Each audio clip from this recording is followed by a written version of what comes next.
Let's review our code from one of the previous videos where we were looking for the largest value in a list. So what did we do?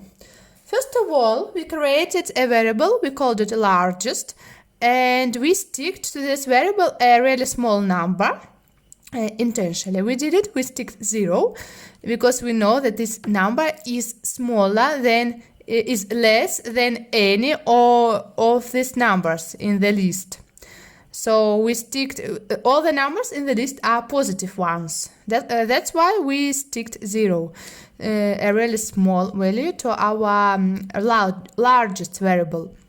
And then we created a condition, if condition. If number we called any element in the list has a name number. Of course, you can put there another name as you wish. So if number greater than largest, greater than the value that we stick to our largest variable, so our largest variable changes and now it takes the value of the first number in the list. So, why from the first? Because it goes step by step from the first to the last one. And it was 0 before, and now this is 8. And then, as this is a loop, so the same repeats with the second number. The second number, 23, is greater than largest, so largest changes again, and then this is 23, and etc. So it goes, it compares numbers in pairs in the list. But here can occur a problem. Imagine if we have negative numbers in the list. And what should we do? For example, we have minus 8, minus 23, minus 19, minus 57, 7, minus 70, minus 3. So in this case, largest, the value that we stick here, it must be less than these numbers. And we put, for example, minus 100. So this can help us and we can do the comparison without any problem. The loop, the for loop.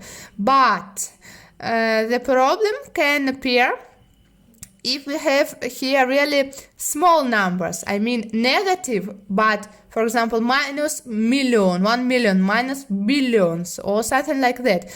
And this is really uncomfortable. We have every time have to adjust the flag value, the value that we stick to our largest variable. Yes, you can say stick a really small value, for example, minus billion of billions, but maybe you receive a list with the numbers even smaller than this value that we choose, and not we, our program receives from another program.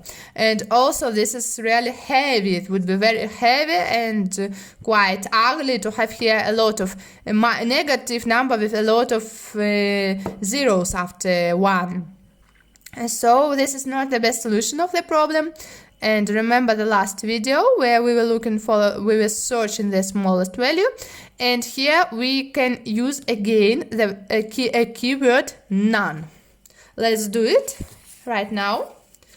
So we stick none to our largest. None, this is a keyword that means no value, the absence of value there. So we write a condition. If largest is none. About none, about is, I was already talking in the previous video. Now I just say that this is a logical operator that we use with true, false, and none. So please check the previous video if you want to learn more about is. This is a logical operator. So if largest is none, then our largest changes and takes the value of the first number. So now largest takes the value of the first number in a list. And then the second condition, elif. Why elif? Else. This is in the opposite case. Our largest is already not none, so we are writing for the next iterations. In the first iteration it was none, but now it's already 8. And additional condition, elif, the next number in a list, is greater than largest.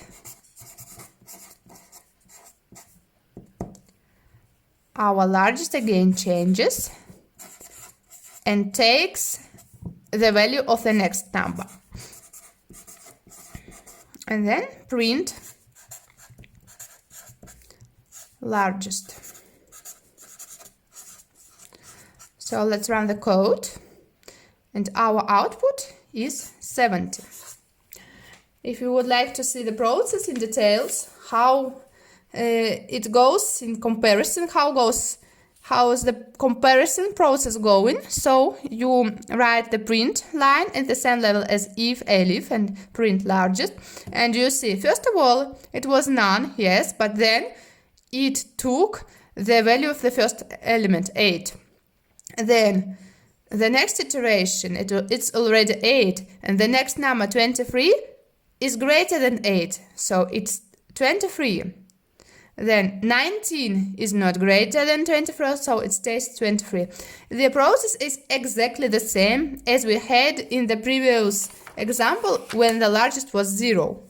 But here, this is a universal code. You can use it, we can assure that even with negative numbers, our code works.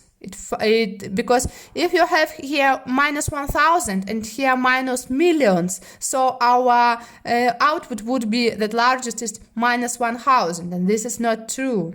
So you can assure that for any list with negative, with really small numbers, it works using none. Please review again the code, and I give you now an exercise. So first of all, we stick to our largest variable, none, keyword none. This means the absence, the lack of value. Then comes the for line, and where we introduce our list. And then we write a condition. If largest is none, then largest changes and takes the value of the first number in a list. Elif, why else? Because now largest is not none, in the opposite case. If additional condition we have, if the next number is greater than largest, then a largest changes and takes the value of the next number, and then print largest. You can put print at the same level as for or at the same level as if and elif, just using the tab key. And your exercise is, please find the largest value in this list, but using a keyword none, as we did before.